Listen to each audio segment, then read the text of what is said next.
भाद्रपद की शुक्ल पक्ष की चतुर्दशी को अनंत चतुर्दशी का व्रत किया जाता है। इस दिन भगवान विष्णु की पूजा अर्चना के बाद 14 गांठ वाला अनंत सूत्र बांधा जाता है। इस व्रत से जुड़ी एक लोक कथा है। बात उस समय की है जब कौरवों ने पांडवों को छल से जीतकर 12 वर्ष के लिए वनवास दे दिया।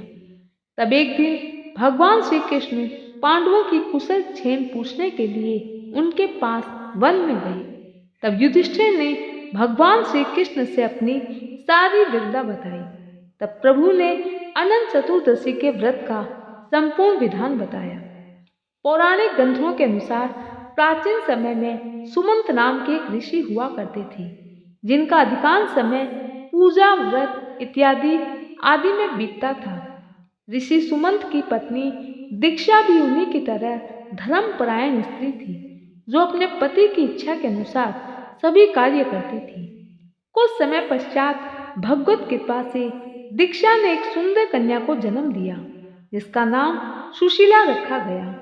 सुशीला दिनों दिन ऐसे बड़ी होने लगी जैसे शुक्ल पक्ष का चंद्रमा। अब माता दीक्षा को अपनी पुत्री के विवाह की चिंता होने लगी। माता दीक्षा ने सुशीला के विवाह के लिए ऋषि सुमंत को अनेक बार कहा, लेकिन सुमंत ने इसे प्रभु इच्छा कहकर टाल दिया।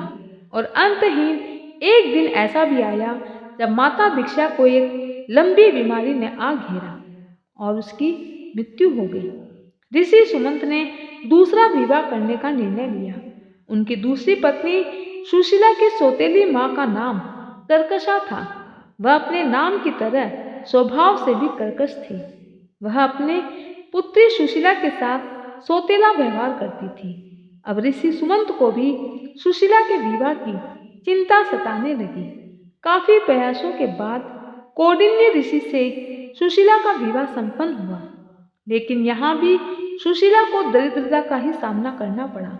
उन्हें जंगलों में भटकना पड़ रहा था। सुशीला और कौंडिन्य ऋषि रात दिन मेहनत करके अपना किसी तरह जीवन यापन कर रहे थे।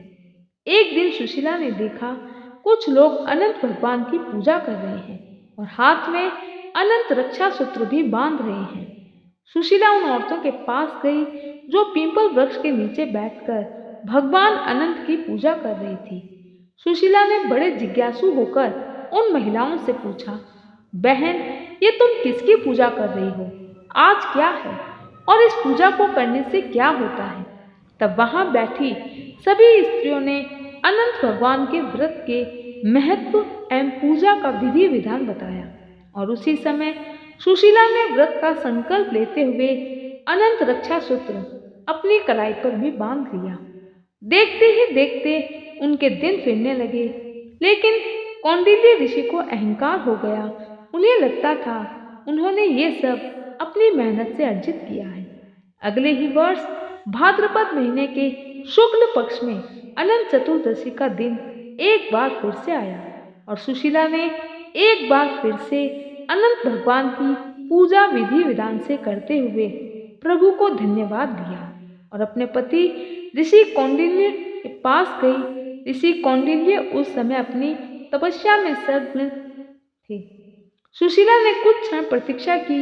ऋषि ने जैसे ही अपने नेत्र खोले, सुशीला के हाथ में बंधे धागे के बारे में पूछा। सुशीला ने उस रक्षा सूत्र के बारे में ऋषि कौंडिन्य को प्रसन्नचित्त होकर सारी बात विस्तार से बताई। सुशीला ने बताया, अनंत भगवान के व्रत विधान से ही हमारे दिन फिरे हैं। सुशीला के मुंह से अनंत धागे की महिमा सुनकर ऋषि क्रोधित हो गए। इस पर कौंडिन्य ने खुद को अपमानित महसूस किया। उन्हें लगा उनके जीवन परिवर्तन में उनकी मेहनत का कोई श्रेय नहीं है। ऋषि ने क्रोध में उस धागे को उतारकर फेंक दिया। परिणाम स्वरूप उनकी सारी संपत्ति नष्ट हो गई। सुशीला ने इसका कारण अनंत भगवान का अपमान बताया। अब ऋषि और उनकी पत्नी पहले की तरह जंगलों में भटकने लगे। ऋषि के पश्चाताप को देखकर अनंत भगवान ने दर्शन दिए। ऋषि कौंडिन्य ने अपने कृत्यों के लिए क्षमा मांगी और बताया, मेरे अपमान की वजह से ही तुमको ये सब देखना पड़ रहा है। अब तुम 14 गांठों वाला यह अनंत धागा अपने हाथ में पहनो और मेरे व्रत का संकल्प लो।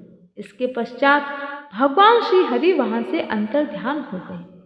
प्रभु के वचन अनुसार कौंडिन्य ऋषि एवं उनकी पत्नी सुशीला ने 14 वर्ष तक व्रत का संकल्प लिया। इसके कारण अनंत भगवान ने ऋषि और उनकी पत्नी के सभी कष्टों का हरण करके उन्हें धन धान्य से संपन्न कर दिया। जिसके बाद कौंडिन्य व सुशीला फिर से सुखपूर्वक रहने लगे। कथा की महत्ता को सुनकर युधिष्ठिर ने भी अनंत भगवान के व्रत का संकल्प किया और अपने खोए हुए राज्य को पुनः प्राप्त किया। बोलो अनंत भगवान की जय। जय श्री कृष्ण।